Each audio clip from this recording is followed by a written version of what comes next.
आज मुझे ऐसा लग रहा है कि भाई कुछ लोग इस जहन को रखते हैं जो अपना कीमती समय इस टाइम का निकाल के ठंड के इस मौसम में, और सभी अगर देखूंगा एज के हिसाब से तो सभी मेरे से लगभग बड़े हैं, 45 साल के ऊपर के लोग इससे चाहते हैं कि भाई यहाँ पर डेमोक्रेसी बहाल हो। कुछ लोग चाहते हैं कि वो महाराजा वाली स्टेट हमारी उस तरीके की हो यहाँ पर। अगर आप देखेंगे समझेंगे तो कहने को बहुत सारी बातें हैं, आप सब लोगों ने बातें की हैं, ज़्यादा बातें करने से मैं समझता नहीं क्योंकि मैं प्रैक्टिकल सा आदमी हूँ और प्रैक्टिकल चीज़ों का ही ज़्यादा वो करता हूँ।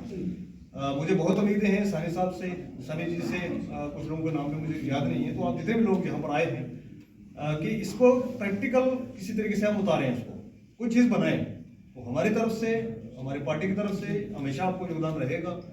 जितने भी एक हमारा पॉलिटिकल एक अपना चेन है, पूरा एक्टिविज्म को भी लेके पूरा चेन हमने अपने पूरी चेन बना रखी है, वो सारे के सारे लोग आपके साथ हम शामिल रहेंगे। तो इसको सिर्फ प्रैक्टिकल उतारना चाहिए कि प्रैक्टिकली कोई चीज़ बनाए हम, इस पर हर किसी को अपनी ड्यूटी बताई जाए कि भाई आपको ये करना है, आपको ये करना है। अपने अपने लेवल पे तो हम सब लोग कर रहे हैं, मीडिया से भी बात कर रहे हैं, प्रेस कॉन्फ्रेंसेज कर रहे हैं कि भाई डेमोक्रेसी को बहाल किया जाए, जो भी यहाँ के हमारे वसाइल को लूटा जा रहा है इनको नहीं लूटा जाए, ये सारी चीज़ें तो होती रहेंगी। हम इंडिविजुअल लेवल पे जो कर रहे हैं उसका इतना बड़ा असर नहीं है जो हम कलेक्टिव लेवल पे कर सकते हैं, मेरा मानना ऐसा है। तो अगर कलेक्टिव लेवल पे हम कोई चीज़ निकाल के लाएं कि भाई एक ऑर्गेनाइजेशन इस तरीके की तैयार की जाए जिसके अंदर सारे पॉलिटिकल लीडर्स, सारे सोशल एक्टिविस्ट, सारे वो लोग जो एक तरीके से सोच रहे हैं कि भाई हमारे स्टेट के साथ क्या क्या बुरा हुआ है, ये नहीं होना चाहिए, आगे इसको कैसे बचाया जाए, तो उसके ऊपर मेरे हिसाब से एक इस तरीके की कमेटी बननी चाहिए। और उसमें आप सारे फरिश्ते हैं, 3-4 लोग जो हैं जो कि यंग भी हैं, भाग सकते हैं। आप सारे लोग तो नहीं उस तरीके से कर सकेंगे, तो आप एक कमेटी फॉर्म करें, हर किसी की ड्यूटी दें। हमारे लिए आप जो ड्यूटी रखेंगे, आप कहेंगे रोडें संभालनी है, हम रोडें संभाल लेंगे, आप कुछ और बताएंगे कि वो संभालो, हमको संभाल लेंगे, हम हर तरीके से तैयार हैं आपके साथ शमूलियत करने के लिए। एक तो ये बात है। दूसरी, आप सब लोग जानते हैं तो हमें बार बार बताएं कि हमारा क्या क्या यहाँ से लुटा जा रहा है, तो मेरे हिसाब से कोई ये जस्टिफिकेशन नहीं है। लेकिन एक चीज़ मैं कहना चाहूँगा आपके विचार से, जो आप रोजाना कहते हैं, हर दिन मीडिया में कहते हैं, हर दिन जहाँ मिलते हैं वहाँ कहते हैं, जहाँ डिस्कशन होती है वहाँ पर आप बात रखते हैं कि खाई बनाई जा रही है हिंदू और मुसलमान के दरमियान, हिंदू और सरदार के दरमियान में, हमें कौमियत में डिवाइड किया जा रहा है। अब तो ये हद हो गई है। हमारा एक पीर पंजाल रीजन है, वहाँ पर लोग बहुत प्यार मोहब्बत से रहते थे। पहले वहाँ पर एक खाई चलती थी हमारी, वहाँ पर गुज्जर और पहाड़ी की, और बड़े लेवल की खाई, उसको मतलब जिन लोगों ने झेला है तो उनको पता होगा। लगभग हमारे बुजुर्गों से लेके सब लोगों ने को लगभग 100 साल 150 साल दिया, तो तब जाके वो खाई थोड़ी सी कम की थी। और बड़ी मेहरबानी भारतीय जनता पार्टी के जनाब आते ही ये समझ लीजिए आपके, जैसे हमने उसको दरार को नजदीक लाने की कोशिश की थी, उसको कई हजारों मील दूर दोबारा से कर दिया है कि जिसको एसटी देंगे, उसको नहीं देंगे, उसको देंगे, उसको ये करेंगे। तो आज हर घर में जो लड़ाई, मतलब पानी पे लड़ाई बनी हुई है वहाँ पर, इस तरीके से ये हमारा वो कर रहे हैं, वो कर रहे हैं। तो ये एक सियासत है उनकी। तो बहुत बार हम इसको मीडिया से बता चुके हैं कि ये सिर्फ डिवाइड करने की एक पॉलिसी है। वो पार्टी जो आज तक जिनके मैनिफेस्टो के अंदर लिखा हुआ है कि भाई ये खिलाफ है रिजर्वेशन के, वो रिजर्वेशन की लड़ाई आगे करवा रही है। तो इसको हम सब लोगों को समझना और सब लोगों तक ये बात पहुंचानी भी है, क्योंकि मैं समझता हूँ जो ये बैठी हुई है तो जम्मू कश्मीर की ये वो करीम है जो आज इस दौर में भी डरते नहीं है। आज बहुत डर लगता है जी हर किसी को। मुझे तो कई सारे साथियों को फोन आते हैं, भाई तुम तो ऐसे ऐसे बातें कर रहे हो, डरते नहीं हो। तो पहले भी बहुत बार बता चुके हैं, तो आप सब सीनियर लोग हैं, मेरे बड़े भाई की तरह हैं सारे लोग। तो मैं आपको बताना चाहूँगा कि भाई क्योंकि बीइंग ए मुस्लिम, तो हमारा ईमान इस चीज़ पे है कि भाई इज्जत, जिल्लत, जिंदगी, मौत सिर्फ अल्लाह के हाथ में। तो मैंने पिछली प्रेस कॉन्फ्रेंस में कहा था, किसी ने पूछ लिया मुझे कि आप डरते नहीं हो, तो मैंने कहा जनाब अगर ये लिखा हुआ कि बीजेपी के हाथों आपको मरना है तो कोई दुनिया की ताकत हमें बचा नहीं सकती, ये मार देंगे। लेकिन हम अपने लोगों की बात करते रहेंगे, करते आए हैं, आगे भी करते रहेंगे। तो आप सब लोगों से ये गुजारिश है कि ये मीटिंग कुछ फ्रूटफुल निकले, यहाँ ही हम इसको खत्म करके ना निकल जाएंगे जी सानी साहब ने कुछ कहा, दूसरे साहब ने कुछ कहा, तो बातें यही खत्म हो जाए इसी कमरे के अंदर, तो फिर इसका कोई फायदा नहीं है। ये कुछ इस तरीके से कुछ बने, अमली जमा कुछ बनाया जाए। आप पट्टियाँ बांध के जब बोलने के लिए कहोगे भाई तो हम चले जाएंगे ऑफिसर साहब के सामने। मरने के लिए हमारे पास अपना यूथ है, हम आगे हो जाएंगे, लेकिन एक प्लेटफॉर्म तैयार किया जाए उससे पहले। ऐसा ना हो कि जैसे जिस दिन 10 लोग हमारे सीनियर जो पकड़ कर उनको अंदर डाला जाए, पीछे पूछने वाला कोई ना हो। तो इस तरीके का अगर करना हो तो फिर उसका मेरे हिसाब से कोई फायदा नहीं है, क्योंकि आपको पहले ही पता होगा कि इन्होंने प्रोग्राम वहाँ पर करना चाहा तो 92 साल की एज के हमारे एक्स एम के साथ तो उनको उठा के तो अंदर डाल दिया। और 2.5 दिन के बाद हमें खुद पता चल रहा है कि क्या हुआ है। सलीम साहब बाहर निकले, उन्होंने फोन किया जी कम से कम आपने न्यूज़ तो ब्रेक करवाई होती है, तो जनाब हमें पता ही नहीं तो न्यूज़ कहाँ से ब्रेक करवाएंगे। और इस तरीके से बहुत सारे हादसा हुए हैं। अभी पीछे एक मीडिया का एक कर्मी अभी व्यास साहब यहाँ थे रजौरी से, मतलब बहुत अच्छा काम कर रहे हैं वो। भाई बहुत सारी एफआईआर लगा चुके हैं उनके खिलाफ, बहुत सारा कुछ कर चुके हैं। तो उनको एक प्रोग्राम कवर करने जा रहे थे, वो ना कवर करने दिया गया और उठा के अंदर डाला। 2.5 दिन के बाद जब वो खुद का वीडियो बंदा अपलोड करता है कि मैं 2.5 दिन कहाँ रहा हूँ, तो हमें पता चल रहा है कि क्या है। तो इस तरीके की चीज़ें जो है हो रही हैं, क्योंकि पावर का अगर मैं कहूँ ना मिसयूज, तो इसको हम कहेंगे तो वो छोटा लफ्ज़ होगा। मतलब दबा के मिसयूज किया जा रहा है, कहीं पर भी किसी को भी कुछ भी कर सकते हैं आप, उसके लिए कोई डर खौफ उनके लिए नहीं है। लेकिन इसके लिए भी मैं कहूँगा कि कहीं ना कहीं कांग्रेस इसके लिए भी रिस्पॉन्सिबल है, क्योंकि जब इनको पावर का इस्तेमाल करना चाहिए था इन्होंने नहीं किया, तो आज वो इनके पेश में आ रहा है। तो इसमें भी वो कोई दोहराए वाली बात नहीं है, इनको सिखा दिया उन्होंने भी पावर हो तो फिर ऐसे इस्तेमाल करना चाहिए। तो मिसयूज तो हो ही रहा है, उसका हम क्या कहेंगे। सिर्फ डेमोक्रेसी बहाल जम्मू कश्मीर के लिए नहीं, पूरे हिंदुस्तान के लिए बहुत ज़रूरी है इस टाइम। और जम्मू कश्मीर के हालात तो इस तरीके से कर दिए गए हैं कि भाई अब क्या बताएं, हम किसी को क्या कहें, क्योंकि हमारा थोड़ा सा छोटा मोटा काम काज रहता है। तो जो 500 रुपये का बिजली का टिप्पण वो मिलती थी हमें यहाँ पर, तो वो आज सीधे 5,000, 10,000, 15,000 और 20,000 से नीचे बात ही कोई नहीं कर रहा है। और कंट्रैक्टर ढूंढने जाओगे आपको तो वो कोई आपको जम्मू कश्मीर का नहीं मिलेगा, ना वो डोगरों का है, ना कश्मीरियों का है, ना मुसलमानों का है, ना हिंदुओं का है, ना किसी और का है। और यहाँ पर जो सियासत की जा रही है वो बताया जाता है कि देखिए जी हम तो पता नहीं हिंदुओं के लिए क्या अच्छा कर रहे हैं, हम तो पता नहीं फलाने के लिए क्या अच्छा कर रहे हैं, आप तो कश्मीरियों को दबा रहे हैं। मतलब इस तरीके की चीज़ें करके जो सेंटीमेंट लोगों के वो जुला के आपस में, और एक जो आदमी जो बेचारा स्कूल नहीं गया है, बहुत सारे जो है आप जानते हैं कौन सी ऑर्गेनाइजेशन उनके अंदर, तो वो सारे जो स्कूल गए नहीं कभी, उनको डराने के लिए, उनको बताने के लिए नहीं, देखिए जी मुसलमानों को बड़ा दबा के रखा है, अदरवाइज पता नहीं क्या हो जाता। तो मैं क्या समझाऊँ आपको, आप सब लोग बहुत समझते हैं सारी चीज़ों को, तो इसको एक अमली जामा पहनाया जाए। यही हमारा आज का जो फ्रूटफुल तब रहेगा कि एक अमली जामा पहनाए हम इसको, और एक कमेटी गठन करें। जो आगे फ्रंट फुट पे कौन लड़ेगा, बैक फुट पे कौन लड़ेगा, मीडिया को कौन संभालेगा, किस तरीके से होगा, और हमारा प्लान क्या है, प्लान ऑफ एक्शन क्या है, वो प्लान ऑफ एक्शन आप बनाएं। हम सब लोग आपके साथ चलने के लिए तैयार हैं। और एक बार दोबारा से आप सब लोगों को मेरी तरफ से मुबारकबाद कि इस दौर में, इस मतलब अगर कहें ना हम कि इस दौर में जब बर्फ गिर रही है और आप नंगे बाहर निकल रहे हो, इस तरीके के हालात हैं हमारे, इन हालातों में अगर आप कोई बात कर रहा है तो ये बहुत बड़ी बात है। बहुत बहुत शुक्रिया। बहुत बहुत शुक्रिया सफीर। पहले तो हम सबको अपने से सीनियर बता गए, बूढ़ा बता गए, उसके बाद इन्होंने कहा नहीं आप सब लोग यंग हो और मैं खुश हूँ कि आप सब लोग जो है इसको लीड कर रहे हो। बहुत अच्छा लगा चौधरी साहब, बहुत बढ़िया बातें की आपने।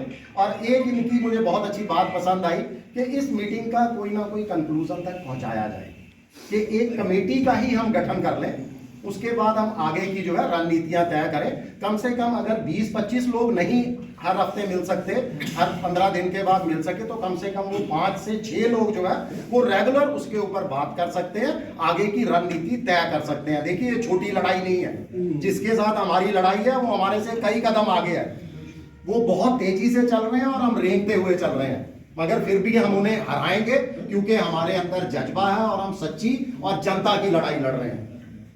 तो 9 तारीख को जैसा कि गृह मंत्री जी भी आ रहे हैं, तो मैं चाहता हूं कि हम एक सिंबॉलिक सेलिब्रेशन करें। नहीं करेंगे अब हम प्रोटेस्ट, हम किस लिए प्रोटेस्ट करें, हमारे से छीना जा रहा, कहते हैं ना बर्बादी को भी का भी जश्न मनाना चाहिए। तो हम एक तरह का जश्न मनाएं उस दिन, कम से कम सारे भाई लोग बैठकर अपने राजमा चावल ही खाएंगे कम से कम दोपहर को बैठकर। तो मैं आप सबको आमंत्रित करता हूं, रणबीर यात्री होटल है इंदिरा चौक में, वहां हमारे पास हॉल भी है, वहां बैठेंगे, एक अपना इसी तरह का डिस्कशन का प्रोग्राम भी बनाएंगे। कम से कम एक राजमा चावल खाते हुए ही एक मैसेज देंगे देश के माननीय गृह मंत्री जी को, कि शायद उनके कान तक पहुंच जाए कि जम्मू कश्मीर को अब कम से कम बचाना शुरू कीजिए। बहुत लंबा अरसा हो चुका है, 5 साल हो चुके हैं। आप याद कीजिए पिछली सारी बातें, कि बार बार उसको रिपीट करने से दुख भी लगता है और कहने को दिल भी करता है कि इतना लंबा अरसा बीत चुका है, हमें कब अपने जो है अधिकार मिलेंगे। जो वही 9 तारीख हम इसलिए सेलिब्रेशन करेंगे कि बाकी सब कुछ तो हमारे से छीन लिया आपने, संसाधन छीन लिए, विधानसभा हमारे से छीन ली, नगर निगम छीन लिया, अब एक जो पंचायत बचा था उसकी बुनियाद भी उस दिन पूरी हो रही है। तो कम से कम हम जरूर सब लोग इकट्ठे हों। मेरी गुजारिश है आप सबसे, निवेदन भी है कि सब 1 मिनट के लिए रुककर मुझे अपना कॉन्टैक्ट नंबर भी दे दीजिएगा, या मैं सलीम साहब से ले लेता हूँ, कि कम से कम आपको कल भी उसका रिमाइंडर दे दूंगा। सब लोग पहुंचिए और एक साथ बैठ के थोड़े थोड़े राजमा चावल ही खाएंगे और इस चीज को सेलिब्रेशन करेंगे कि जो हमारे पास आखिरी एक इकाई बची हुई थी लोकतंत्र की, वो भी आपने छीन ली है। तो कोई बात नहीं, हमारे से सब कुछ छीन लो, तब भी हम अपने हक जो है वो 0 से लेकर आखिर तक लेकर रहेंगे। शुक्रिया जी, बहुत बहुत शुक्रिया। मनीष साहनी साहब ने आपको राजमा चावल की दावत दी, तो मैं इनसे गुजारिश करूंगा कि उसमें देसी घी का भी इजाफा वो होना चाहिए। मैं पहले माजरत कर चुका हूँ कि मैं यहाँ नहीं हूँगा, तो एक आप तमाम आप बैठो, तो जो बनाना है भाई 50 तेरी गलियों के वतन के जहाँ निसार तेरी गलियों गलियों निसार तेरी गलियों के वतन के जहाँ चली है रस्म कि कोई न सर उठा के चले। हम अपने वतन पे जानिसार होते जहाँ पे रस्म है कि कोई सर उठा के न चले। अब क्योंकि नए साल की सबको मुबारक हो, नए साल की मुबारकबाद में दूंगा फैज़ के ही इशार के साथ, क्योंकि नया साल हमारे लिए क्या मानी क्या पैगाम लेकर आता है आपको पता है। ये फैज़ अहमद फैज़ जो इनकलाबी शायर है, उसकी शायरी पे भी भारत में बैन लगी है, उसको पाकिस्तान में भी जाना कि कम्युनिस्ट है, खुदा को नहीं मानता, और मोदी साहब ने भी उसकी नज़रों पे बैन लगा दी कुछ साल पहले। खल्क ने क्यों शोर मचा रखा है, रोशनी दिन की वही, तारों भरी रात वही, आज हमको नजर आती है हर एक बात वही।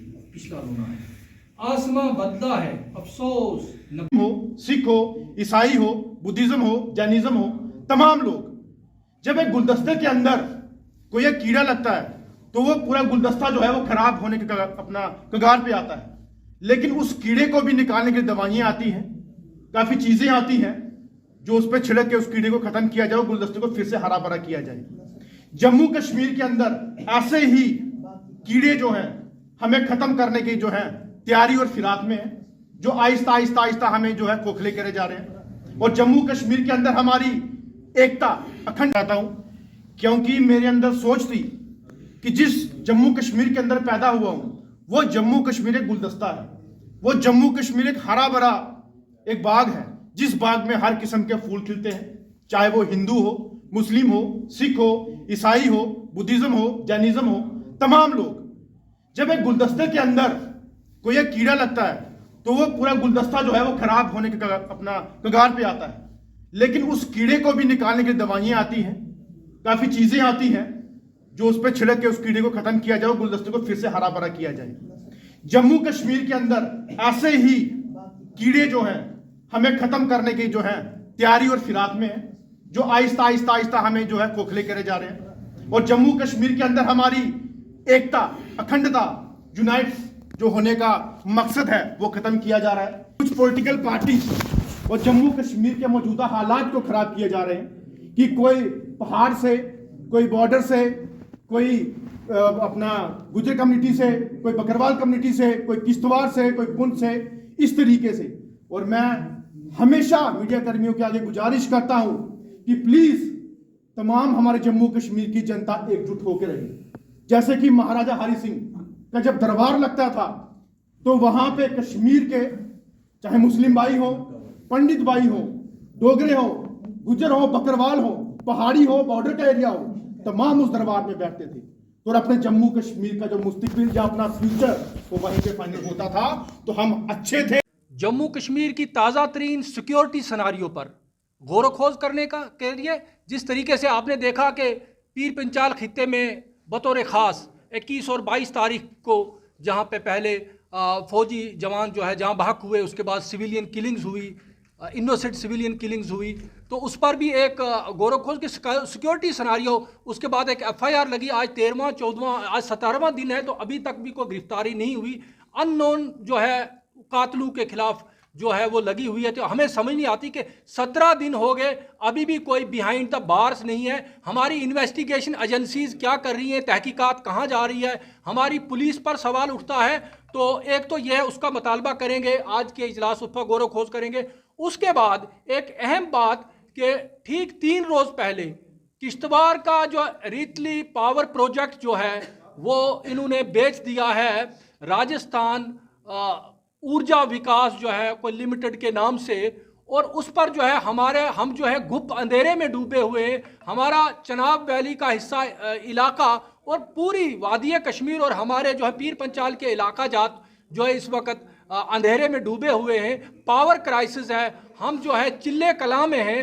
तो ये पावर प्रोजेक्ट जो है ये बेचे जा रहे हैं और एक तरफ यहाँ की सरकार जो है LG इंतज़ामिया ये कह रही है कि हम नॉर्दर्न ग्रिड से टेकअप कर रहे हैं कि हमें पावर की शॉर्टेज है। दूसरी तरफ यहाँ की आवाम को पूछे बिना without any political government in place ये इस तरह के फैसले ले रहे हैं, तो जिन पर हमें गौर करना है और हम इनकी मजम्मत करते हैं कि पावर क्राइसिस जो है जम्मू कश्मीर में है उसको मद्देनज़र न रखते हुए ये जो है कहीं पे राजस्थान ऊर्जा विकास, राजस्थान का तो अब विकास कर रहे हैं उसकी ऊर्जा का, उसकी एनर्जी का, लेकिन हमारा सत्यानाश क्यों किया जा रहा, उस पर भी सवालात उठेंगे। और ये 3 रोज़ पहले ये जो जानीपुरा में ये एक, अगर आप देखेंगे मेरे पास वो पावर मिनिस्ट्री का वो भी है कि किस तरीके से एक एग्रीमेंट किया गया और 40 साल के लिए, पहली बार हुआ कि पावर को आप 40 साल के लिए बेच रहे हैं, जबकि आज से पहले जो फैसले जो इस तरह के एग्रीमेंट होते थे सिर्फ 20 बरस के लिए होते थे। तो हम खुद एक पावर डेफिसिट स्टेट है, तो हमारी पानी, हमारी उससे बनाई जाने वाली बिजली को आप बाकी रियासतों में बेच रहे हैं, ये गलत बात है। और अगर इस तरह की पॉलिटिकल गवर्नमेंट को ये फैसले लेने हैं तो उसकी भी हम मजम्मत करते हैं, उस पर पहले से लोग सवालात खड़े कर रहे हैं। जानीपुरा में ये एग्रीमेंट हुआ, जिस जानीपुरा में आज से 1 महीना 1.5 महीने पहले हमारी माएँ बहनें बुजुर्ग जवान सब सड़कों पर थे, कहते भाई हमारा बिजली का मीटर आपने लगा दिया, हमारा जो है बिल जो 10 गुना बढ़ गया। तो हमारे पावर के साथ, हमारी बिजली के साथ ये छेड़छाड़ क्यों की जा रही है और उसको बेचा क्यों जा रहा। तो इस तरह के बहुत से मुद्दे हैं, डेमोक्रेसी का मुद्दा है, बाकी चीज़ें जिन पर आज हम गौर खोज करेंगे। इजलास अभी शुरू होने जा रहा है, मेरे साथ मनीष साहनी साहब हैं, शिवसेना के यहाँ पे रियासती हेड है, वो बात करेंगे। ID खजूरिया साहब है यूनाइटेड पीस अलायंस से, बाकी लोग हैं, ये 2-3 बंदे ये भी बात करेंगे। मीटिंग के बाद निकलना है, ऐसा राज्य है जो जल संसाधनों का धनी है। हमें जो है कुदरत की तरफ से इतने जल संसाधन दिए। आप याद कीजिए 2014 में माननीय प्रधानमंत्री जी का वाक्य था कि जम्मू कश्मीर से इतनी बिजली पैदावार हो सकती है कि हम आधे देश को बिजली सप्लाई कर सकते हैं। उसके बावजूद जम्मू कश्मीर के लोगों को अंधेरे में रखा जा रहा है। जम्मू कश्मीर में लगातार बिजली के बिलों में वृद्धि की जा रही है। जम्मू कश्मीर के संसाधनों को जैसा बताया कि बाहर जाकर बेचा जा रहा है। जम्मू कश्मीर के जल संसाधन ही नहीं, इससे पहले डुग्गर चैनल की आवाज भी उठाई थी। जम्मू दूरदर्शन के जो है तमाम इक्विपमेंट्स को जो है वहां हिमाचल में भेज दिया जाता है। तो जम्मू कश्मीर की जनता के साथ जो नाइंसाफी हो रही है उसको लेकर हम लगातार जो है मंथन कर रहे हैं और बिल्कुल हम सड़कों पर भी उतरते हुए दिखाई देंगे अपने अधिकारों के लिए, क्योंकि अब सब्र की हद हो चुकी है। अब हमें तमाम लोगों को एकजुटता के साथ अपने अधिकारों की बहाली के लिए, स्थानीय लोगों के अधिकारों की बहाली के लिए सड़कों पर उतरना पड़ेगा। इसी को लेकर आज जो है मैं बहुत बहुत शुक्रिया अदा करना चाहता हूं और यूनाइटेड पुलिस अलायंस की तरफ से जो आज तमाम संगठन हों, पॉलिटिकल लीडर हों, जम्मू कश्मीर के एक सीनियर लीडर हों, सबको इकट्ठा करके एक प्लेटफॉर्म पे जो है हमारे जम्मू कश्मीर की मौजूदा हालत पे जो बात करने के लिए आज मंथन के लिए बुलाया गया है। शुक्रिया अदा करना चाहता हूं मैं सलीम साहब का और तमाम यहाँ पे जितने भी बैठे हमारे तमाम लीडरों का, सोशल एक्टिविस्ट का। जम्मू कश्मीर के अंदर रिसोर्सिस हमारे, जैसे कि पहले कहा, रिसोर्सिस हमारे, पानी हमारा, एरिया हमारा, ज़मीन हमारी, लेकिन हमसे ही पैसे जो है लूटने का काम जो है हमारी यहाँ की मौजूदा सरकार जो है एलजी एडमिनिस्ट्रेशन या सेंटर की सरकार कर रही है। उसके खिलाफ जो है हम आए दिन आवाज़ उठाते हैं, लेकिन हमें सीरियस हो गए, एकजुट होके अपने जम्मू कश्मीर के जो रिसोर्सेज हैं, चाहे वो पावर प्रोजेक्ट की बात हो, चाहे हमारे सिक्योरिटी हालात को लेके हो, आए दिन हमारे सिविलियन, जहाँ हमारे आर्मी के जवान वो जिस तरीके से शहीद हो रहे हैं, उस सिक्योरिटी को इतना विफल देखते हुए हमें भी दुख होता है कि बड़ी बड़ी बातें की जाती है जम्मू कश्मीर के अंदर, हिंदुस्तान के अंदर, लेकिन जम्मू कश्मीर के अंदर सिक्योरिटी जो इतनी इनकी मतलब कि नल है। तो मुझे बताइए, अगर उस पर बात ना हो, उस पर हमारे जम्मू कश्मीर के लोग अगर तब भी बाहर ना आए, तो हमें लगता है कि हम जम्मू कश्मीर के एक नॉर्मल से लोग जो इनके नीचे जो है तानाशाही की तरह जो आज दब रहे हैं, उससे हमें बाहर निकल के आना है। और हमें आज अगर यहाँ बंद कमरे में बैठे हैं और आने वाले दिनों में हमें रोडों पे भी आना पड़ेगा, हम तब भी आएंगे। और इस मंथन के अंदर यही जो है फ्यूचर का प्लानिंग जो है आज यहाँ पे होगी। थैंक यू वेरी मच, बहुत बहुत शुक्रिया।